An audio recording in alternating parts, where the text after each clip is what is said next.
This is a special news bulletin and announcement. The New York Times has cut tri-state area arts coverage, which comes shortly after the Boston Globe cut its arts page. Coloring Coorain is now seeking local, national, and international arts correspondents, as well as an intern. Email coloringcoorain@gmail.com for more information.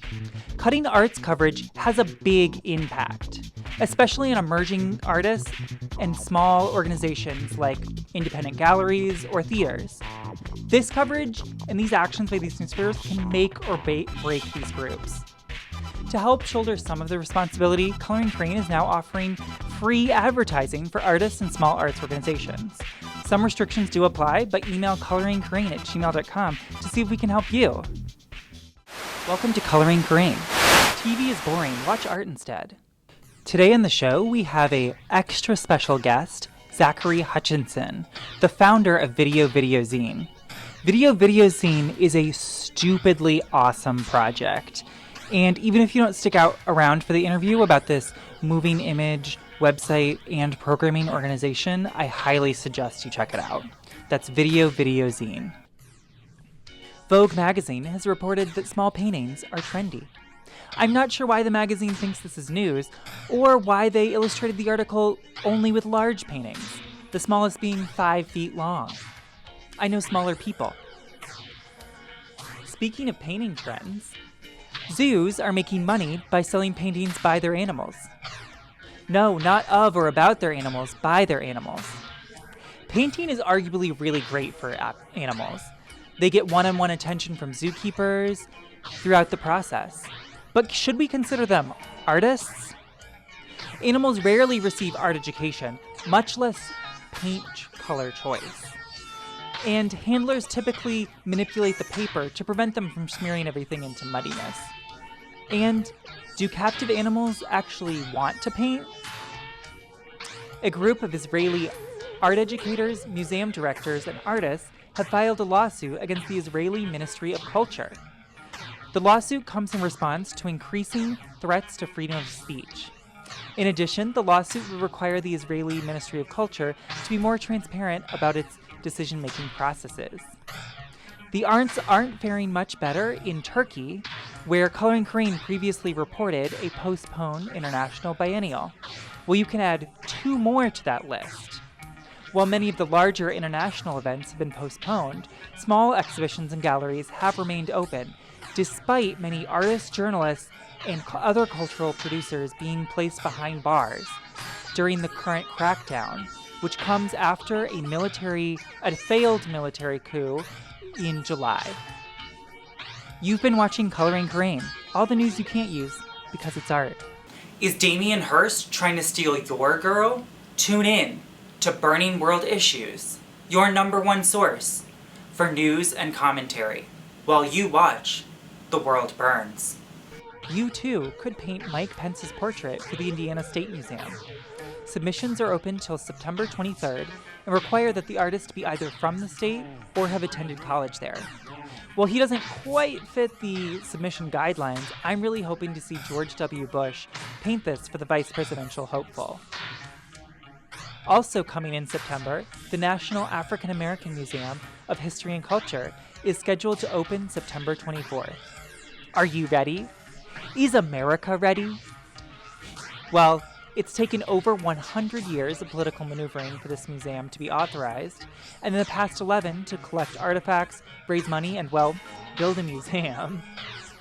Most of the artifacts have already been digitized and are online if you can't quite make it to the museum for the opening ceremony.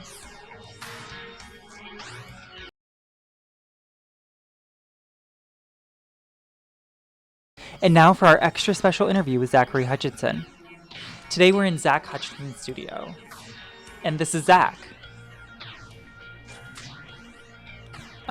Zach, so you're an artist, right? Yeah, I'm an artist. How would you introduce yourself if this was a first date? I don't know, I'd have some overconfidence issues, probably. So I'd tell you some lies. But I don't want to tell you any lies, because I quit lying for Lent. I do want to point out that Lent is over. Do you anticipate telling any other lies during this interview? Yes. Great. How would you introduce yourself if this was the Today Show? That's I think actually more interesting to me. Yeah.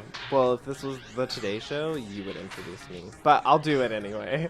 I would say that I'm an interdisciplinary artist that works mostly in video because that's how all of my things end up. But I'm also a programmer, and I don't mean like computers, I mean like putting videos next to each other and showing them to people. Good to know. Can we talk about Video Zine, which is maybe your primary form of programming, correct? Video Zine is a website, but then also monthly screening series of work that's based around a theme. Well, I want to give Coorain Coorain the inside scoop about Video Zine, about our secret agenda. Oh, our tea's ready. Should I do that right now? Yeah. We're going to take a break, and we'll be right back. Where did those scratches really come from? Tune in to the next broadcast of Burning World Issues, your #1 source for news and commentary. While you watch, the world burns. And we're back on Coloring Coorain in Zach Hutchinson's studio. Before the break, we were discussing Video Zine, and I think that's what we're about to do again.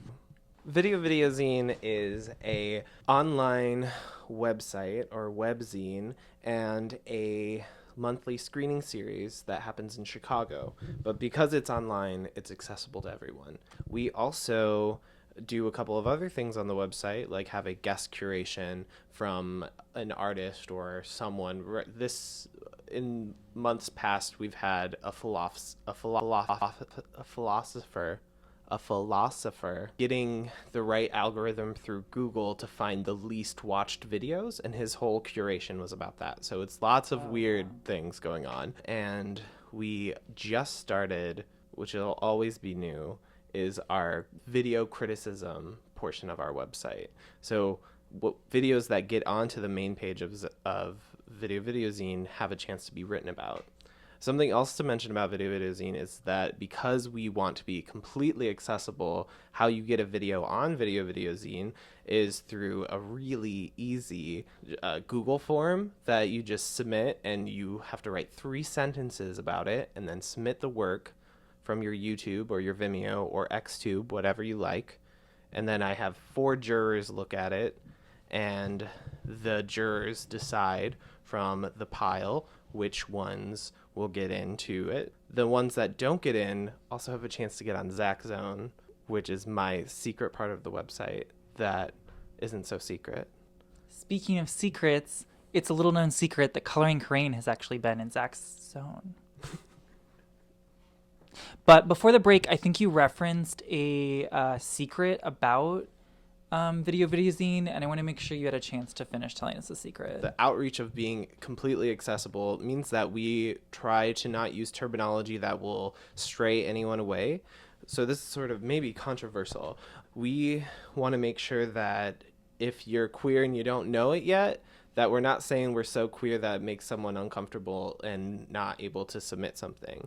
But how we sort of make sure work that needs to be seen, which is work by people of color, queer people, women, is picked because our juries mostly are women, people of color, and queers. So that's our secret agenda. But you won't see it written anywhere on the website. But I love to tell people about it. I think people love to hear about it. At least I do. Yeah. Can I ask you one more question about Video Zine? Yes, of course. Why? Partially because I think there needs to be a way to watch video that isn't overwhelming. So it's one reason is to make 10 videos that you can maybe get through in a week. There's no pressure. Figure out what's going on in the world. Also, it's about visibility for moving image makers.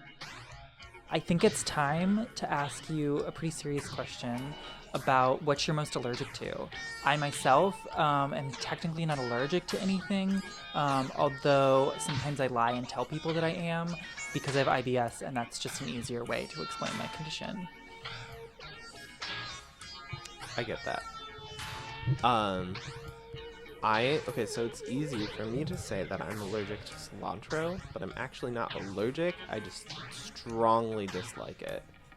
And I'm also allergic to men. Most men. I think I'm a misandrist. Is that how you say it? My understanding is that that is actually how you say it. Yes, I think you're correct. Okay, great. Yeah, it's something I'm coming to terms with. I might make t-shirts. I might not make any t-shirts.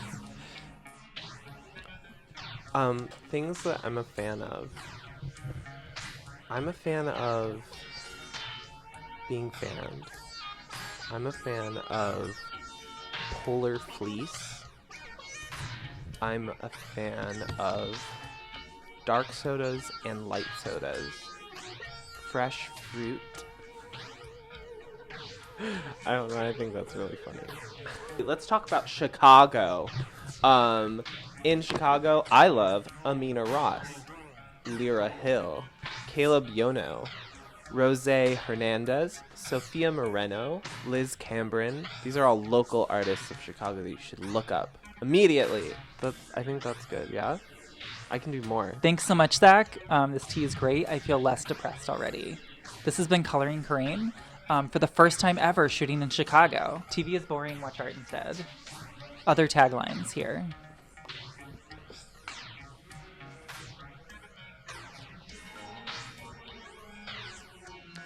"733 women artists gathered together in LA for Now Be Here." The project, which was created by Kim Schonstadt, is a reaction to Hauser & Wirth's newly opened LA gallery, which debuted with an exhibition called Revolution in the Making: Abstract Sculpture and Women. The project was meant to document the incredible amount of women artists who are alive and working today. And I want to love it so bad, but I have two big problems with this project. First, female. The organizers, the press, everyone keeps using the word female. Great, except female is a scientific term to describe the sex of a species that is capable of having children. When you refer to a woman as a female, you are reducing her to her reproductive parts and abilities. There are so much more to women. Furthermore, not all women are biologically female. And when you conflate the terms women and female, you're erasing the trans community, gender non-conforming folks, and people born with indeterminate or non-functioning genitalia. My second problem is that all of this suggests that Hauser & Wirth is somehow a feminist organization, and they are firmly not. 30% of the artists they represent are women, which I have to say is actually the US national average. The situation is dire, but don't take it from me. Ask, say, Frances Morris, the first woman director of the Tate Modern, who recently said, "Institutional bias, unconscious bias, it's still a boys' club, no question in my mind." And that's all the news, folks. Thanks for watching. This has been Coloring Coorain. New episodes every 2 weeks. It's 2016, and we're still not equal.